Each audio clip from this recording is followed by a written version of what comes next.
Merci de nous rester fidèles pour vous informer sur New World. Dans l'invité ce soir, nous recevons pour vous Ruben Monaman Bossenjou. Il est bien sûr le président du Haut Conseil des Congolais de l'étranger, session Togo.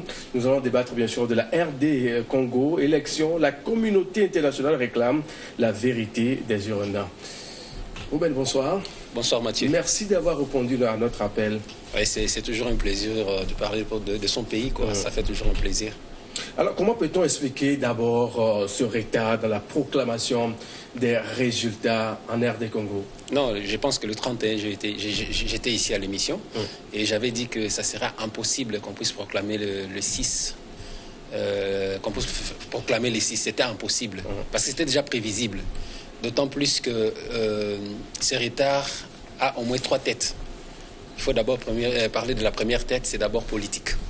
Politiquement parlant, il fallait un peu jouer à l'usure.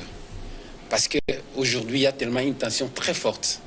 Une fois que la CENI arrive à proclamer les résultats, et surtout par rapport à ce qu'il avait déjà préparé, ça va créer assez de problèmes. Alors, la CENI préfère tempérer un peu. Deuxième tête, c'est justement technique. Vous savez, ils ont coupé l'Internet. Il n'y a plus de réseau Internet en RDC, alors qu'ils avaient amené les machines à voter pour que les choses aillent vite. Cette coupure crée déjà un problème. Et la troisième tête, c'est juste un coup de force qui se cache. Et nous attendons ce que ça peut donner. Alors, pourquoi aujourd'hui, chaque candidat se verse bien sûr dans l'autoproclamation? Mais lorsque on se dit on est victorieux, chacun à son niveau se le dit. Oui, tout à fait, tout à fait. Et là aussi, il faut comprendre d'abord, la majorité s'est dit non, écoutez, avec le FCC, nous sommes une grande machine à convaincre la population, alors qu'ils savent très bien leur bilan. Et il y a plein de personnes qui sont rentrées dans FCC, plusieurs tendances, les associations, ainsi de suite. Ils comptent sur leur nombre et ils se disent, voilà, nous sommes de vainqueurs. Mais ils oublient une réalité, c'est que la population a su voter. Qu'est-ce que la population a constaté? Comment vit la population? Et la deuxième tendance, c'est les camps de Chilombo. Chilombo s'est dit, écoutez, mon papa était un leader charismatique, oubliant qu'aujourd'hui, l'IDPS d'antan n'est plus l'IDPS d'aujourd'hui. Il y a des coins où l'IDPS était très forte. Aujourd'hui, l'IDPS n'est plus ce qu'elle était auparavant. Vous voyez? Alors, croyant encore à ces chimères, il pense qu'il est le vainqueur des élections. Alors, il faut alors partir du côté Fayoulou. Fayoulou s'est dit, il a vu comment est-ce que la population était derrière lui, il a vu comment est-ce que la population s'est rouée partout, et même, il y a un élément, il y a une chanson qu'on avait chantée pour Tshisekedi, Wamulumba, et on a chanté pour Fayoulou, et les jours où j'ai suivi qu'on chantait pour Fayoulou cette chanson-là, je me suis dit, c'est fini, la chanson voilà dit le quoi, vainqueur. La chanson dit que Fayoulou donne l'argent, ou qu'il ne donne pas l'argent, nous allons voter pour lui. Qui donne les t-shirts ou pas, nous allons voter pour lui. C'est une chanson qui était propre à Tshisekedi Wamulumba en 2011. Et cette fois-ci, lorsque j'ai entendu ça, je me suis dit c'est fini, je pense que c'est lui qui est le favori. Et aujourd'hui, il croit cela. Et puis bon, c'est là aussi de montre par rapport aux commentaires que nous avons suivis lors de sa campagne. Il a été même empêché. Là où Tshisekedi Tshilombo n'était pas empêché, cela veut dire qu'il était le favori. Alors aujourd'hui, on sait que 40% de la population congolaise est catholique. Alors comment trouvez-vous la démarche du clergé? Non, écoutez, il faut d'abord comprendre. Moi, ça m'étonne lorsque les gens trouvent que le clergé n'a pas bien fait d'intervenir. D'abord, il faut comprendre que ces prêtres sont nés d'abord citoyens de ces pays-là. Prêtres, ils les sont devenus. Et en dehors de cela, être prêtre ne signifie nullement la suppression de leurs obligations civiques, de leurs devoirs civiques. Ils sont citoyens. Et en plus de leur titre de prêtre, je pense qu'ils doivent suivre la cité, comprendre ce qui se passe. Alors, l'Église catholique est une puissance. Ça, qu'on le dise ou pas, c'est une très grande puissance en RDC. Alors, déjà, je pourrais même dire que l'Église catholique a été blessée dans son amour propre. Lorsque Chadari, le dauphin, était ministre de l'Intérieur, à un moment donné, lors des marches, les militaires sont allés jusque dans des paroisses, dans des églises, tirer sur la population, tirer sur les chrétiens. Alors l'Église catholique a fait un peu de répit. L'Église catholique s'est préparée pour voir comment se déroulera ces élections. Il a mis en place un grand nombre d'observateurs. 40 000. Et ça, c'est direct et indirect, n'en parlons même pas. Parce qu'aujourd'hui, les problèmes, c'est lesquels? Moi, il y a des gens qui feignent d'être avec le FCC, mais qui ne les sont plus. Ils sont plus avec la Mouka. Ils sont plus avec Cash. Ils sont plus avec l'Église catholique. Et ces gens-là, leur rôle, c'était de passer toutes les informations à l'Église catholique. Comment peut-on expliquer tout cela aujourd'hui? Non, comment expliquer lorsque vous avez promis les élections? D'abord, les élections, c'était en 2016. On a raté. On est arrivé en 2017. On a raté en 2018. Et avec tout ce qui s'est passé, ça ne pouvait être que ça. La population semble en avoir marre. Vous voyez, les gens qui disent que ça va en RDC, tout ça, ils vous le disent là, donc lorsqu'il y a des gens. Mais ce sont ces mêmes personnes. Lorsque vous les appelez, lorsque vous parlez, ils vous disent écoutez, on en a, en tout cas la population souffre. Il faut que les changements arrivent. Mais lorsqu'ils sont en présence de leurs collègues du FCC, ils ne les disent pas. La population de la RDC aujourd'hui avait besoin des élections. Les élections sont arrivées et cette population a besoin d'un changement. Ils veulent bien voir le changement. Donc, alors, avec ces différentes déclarations des différents candidats, cela ne donne pas crédit maintenant de penser que la CENI est incapable face à la situation. Non, la CENI n'est pas incapable. Comment? La CENI a plutôt échoué. La CENI est compétente parce que Nanga, à en croire à tout ce qu'il nous disait, Nanga nous avait bien dit, écoutez, on aura les élections, on n'aura pas assez de problèmes, tout se passera très bien. Alors que Nanga ignorait la réalité. Nanga nageait encore. Il a été même quelquefois hautain. C'est un garçon qui pouvait bien jouer sa carte, mais il a aussi glissé. Alors, il a promis, ça ne vient pas. Et lorsqu'on laisse la porte ouverte, tout le monde a le droit de s'autoproclamer. Donc c'est vraiment une erreur de calcul au niveau de la CENI. Nanga ne pouvait pas s'exhiber chaque fois avec le camp des Chadari. Nous avons vu, à chaque fois on voyait Nanga, je pense, c'est le seul président de la CENI en Afrique qui, à tout moment, est toujours dans les pattes du président de la République. Lorsqu'il y a des voyages, Nanga est dans l'avion avec le président de la République. Au lieu d'être dans son bureau à la CENI, il était toujours à la présidence, omniprésent à la présidence. Et il préparait quelque chose. Et les gens déjà commençaient à soupçonner. Mais croyant que les choses allaient se passer comme ils pensaient, aujourd'hui, ce n'est pas vraiment les compétences, mais c'était plus l'erreur de calcul. Alors, à part cela, pourquoi cet appel aujourd'hui de la communauté internationale qui demande à ce que la vérité des urnes soit dite? Vous voyez, quelque part, je me dis, le président Kabila aurait pu être un bon président. Aurait pu être un très bon président si, en tournant le dos à la communauté internationale, parce qu'aujourd'hui les Africains se disent voilà, les Occidentaux font ceci, les Occidentaux font cela. S'il avait au moins amené la population à pouvoir vivre tranquillement et que la situation socio-économique s'est stabilisée. Alors, c'est la même communauté internationale aujourd'hui qui pouvait bien réclamer sur les 80 millions, non, les 8 millions ou bien les 12 millions de Congolais qui ont été massacrés. La communauté internationale ne regardait pas, faisait l'aveugle. Mais aujourd'hui, le fait que le président Kabila n'est plus avec les Occidentaux, il s'est tourné vers la Chine, vers l'URSS, et les gens qui l'ont placé comme président de la République, par force, se retournent aussi contre lui, et ils veulent voir la vérité des urnes. Parce qu'ils se sont dit, voilà, nous t'avons placé, tu devais jouer à nos intérêts, tu es allé ailleurs. Premier élément. Deuxième élément, en allant de l'autre côté, au lieu aussi de permettre aux Congolais de vivre bien, mais c'est ce qu'il n'a pas fait. Il s'est entouré d'un groupe où les choses ne marchent pas et on le fait croire que tout va bien. les choses n'arrivent pas à aller comme les Congolais s'attendaient. Mais écoutez, avec toute la richesse que nous avons, et voir comment est-ce que les pays se retrouvent aujourd'hui, les états de la route, ça ne marche même pas. Vous comprenez? Donc, à ce moment, on a compris que Kabila a un problème avec la communauté internationale qui, aujourd'hui, s'insurge et demande à ce que la vérité des urnes. Parce que la communauté internationale connaît bien le vainqueur. La communauté internationale a suivi. Le fait de dire, voilà, nous voulons pas, nous voulons notre souveraineté, c'était de belles chansons.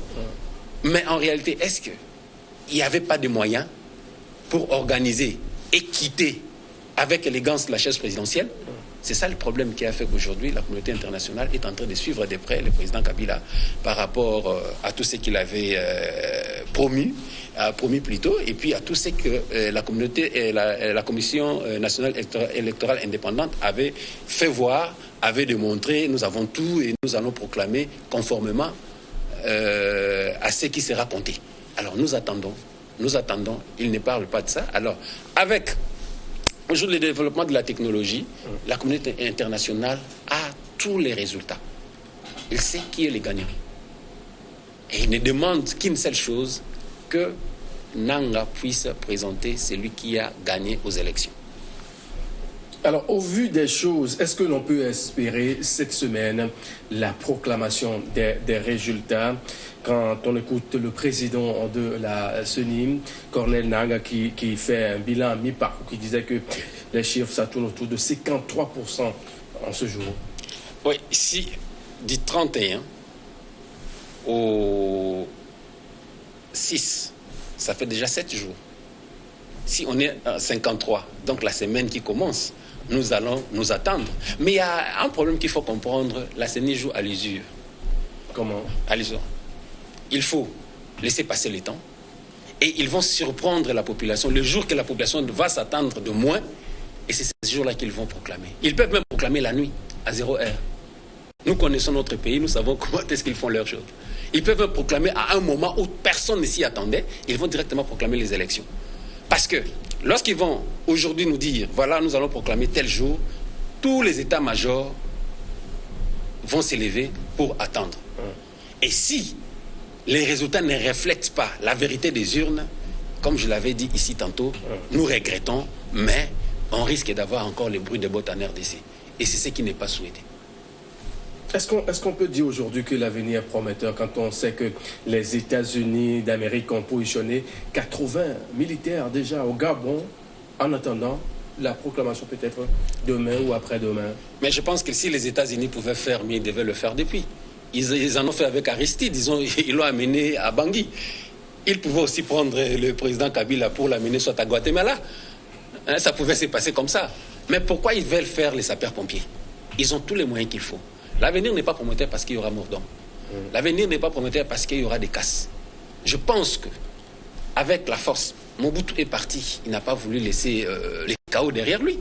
Je pense qu'il faut que le président, aujourd'hui, de la SADC, le président de l'Union, le président de la SADC, le président de la CAC, puissent se mettre ensemble pour trouver une issue favorable au problème de la RDC. Ce n'est pas les militaires qui viendront arranger les choses, mais je pense s'ils peuvent extirper le président de la République, ils peuvent venir l'extirper et puis bon. Et nous allons continuer. Et là, nous dirons que l'avenir est prometteur. Mais le fait qu'ils sont là, c'est une pression. C'est une pression et tout le monde s'attend. Aujourd'hui, ils vont venir. Qu'est-ce qu'ils sont? Ils diront non, nous sommes venus pour sécuriser nos ressortissants. Mais entre-temps, si ça barre, ils vont maintenant rentrer en jeu. Mais pendant ce temps-là, il y aura déjà mort d'hommes. La population va souffrir pour rien. Les États-Unis, bien l'Union européenne, ils ont tous les moyens possibles pour arrêter qu'il y ait carnage en RDC. Est-ce que tous les candidats aujourd'hui sont prêts à accepter le verdict des urnes? Chadari est prêt à accepter.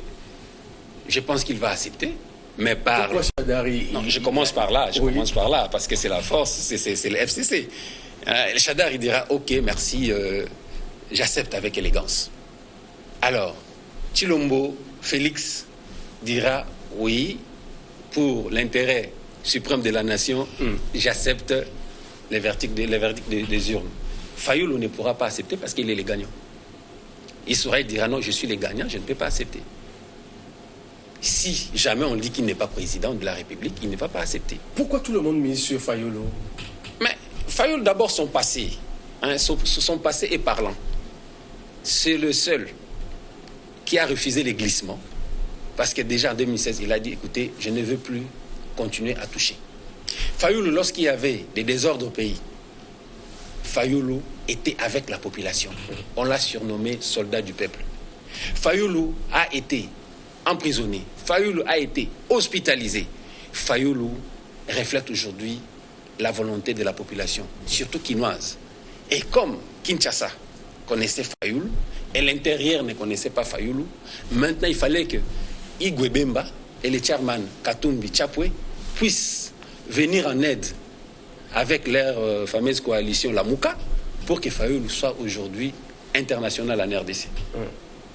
Et en plus, il faut comprendre aussi son passé. C'est un monsieur qui a travaillé qui a occupé des grands postes. Et c'est... Donc Fayulu, aujourd'hui, c'est le chouchou des Congolais. Finalement, à quoi joue Kabila? Écoutez, vous savez, quitter la chaise présidentielle, c'est pas aussi chose facile. Moi, à sa place, je ferais la même chose. Ah bon? Je me dirais, écoutez, promettez-moi que vous n'allez pas me poursuivre. Promettez-moi que vous allez quand même, si j'avais gagné honnêtement, je vous dirais... De toutes les façons, il n'est plus candidat. Mais qui vous dit qu'il n'est pas candidat? Vous savez ce qu'il allait faire? Vous ne savez pas. C'est juste, il allait placer Chadari, mais il est toujours plus puissant. C'est lui qui allait jouer les choses dans l'ombre.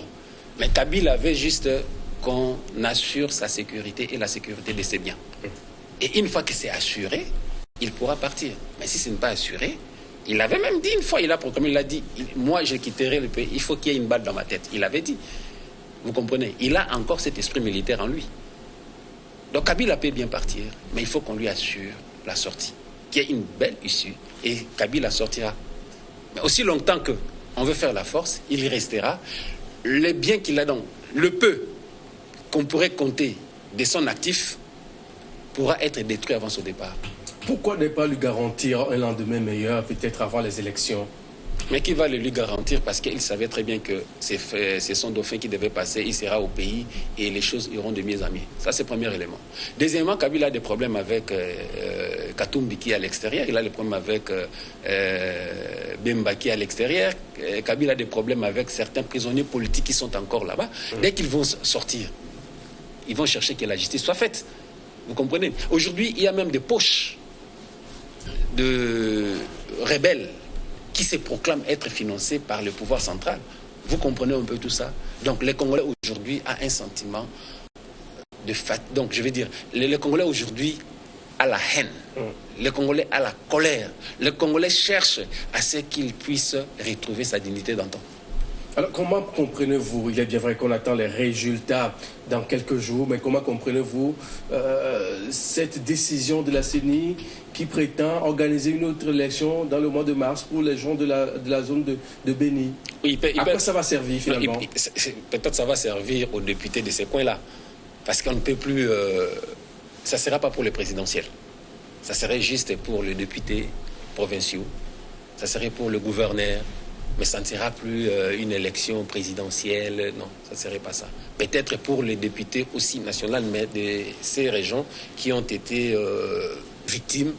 Parce que d'abord, avant même d'en parler, il faut voir ce que les gens de Béni ont fait. Ils ont prouvé à la CENI clairement qu'ils ne pouvaient pas leur empêcher d'aller voter parce qu'ils ont organisé les votes, ils ont fait sans problème. Il y avait même les militaires, certains militaires qui étaient là pour voir un peu si les choses vont se passer convenablement. Et ils ont les résultats qu'ils ont donnés à la MONUSCO. C'est à la MONUSCO maintenant de transmettre à la CENI. Comme ça, nous aurons que Yumbi et autres, et puis c'est fini. Alors, si on proclame aujourd'hui les résultats, quand on sait que ces gens-là n'ont pas voté, le président élu fera l'unanimité dans cette zone? Quand on sait qu'on n'a pas voté pour ce président-là. Mais qu'est-ce que vous dites? Le président élu est déjà connu. Le président élu est connu. Pourquoi cette certitude? Cette certitude, oui, cette certitude, tout ça fait parce que nous avons des amis qui sont même au niveau du FCC, qui nous informent de ce qui se passe. Nous avons les gens qui sont au niveau de même cette fameuse coalition, la Mouka, qui chaque jour nous informe de ce qui se passe. Et tout ce que nous attendons, qu'on le proclame, un point et trait. Et Béni est derrière ce président. Béni a voté pour ce président-là. Donc ça sera un président de tous les Congos et de tous les Congolais. Alors, on sait que vous n'êtes pas au pays, mais comment vivez-vous cette crise-là hors du pays? Vous savez, aujourd'hui, avec l'Internet, le lointain devient proche. Et je pense que nous souffrons encore plus que ceux qui sont au pays. Parce que chaque jour, nous sommes là toujours avec nos tablettes, avec nos smartphones, pour communiquer. Et aussi longtemps que les informations nous manquent, ça nous fait très mal. Et avec tout ce qui se passe, c'est l'Afrique du Sud qui envoie, c'est les États-Unis qui envoient, c'est la France et tout ça. Vous demandez la source, on ne sait pas. Et des fois, il faut peut-être appeler un peu. Mais qu'est-ce qui se passe là-bas? On nous informe. Voilà, nous souffrons plus que ceux qui sont à Kinshasa. Alors, notre souhait est que tout se passe très vite, qu'on proclame et qu'on arrive un peu à jalonner l'avenir du pays. Aussi longtemps que nous sommes là, nous ne savons pas ce qui se passe, nous souffrons plus que ceux qui sont au pays. La crise n'est pas seulement à l'intérieur, mais aussi à l'extérieur. Ruben, vous êtes le président, bien sûr, du Haut Conseil des Congolais de l'étranger. Quel est votre apport dans tout ce qui se passe là? Notre apport... Vous contribuez quand même, et comment? Nous contribuons parce que c'est tout un réseau. Lorsqu'on dit section Togo, il y a aussi dans d'autres pays, il y a le Haut Conseil. Nous avons nos groupes, nous faisons des propositions, nous écrivons, nous discutons.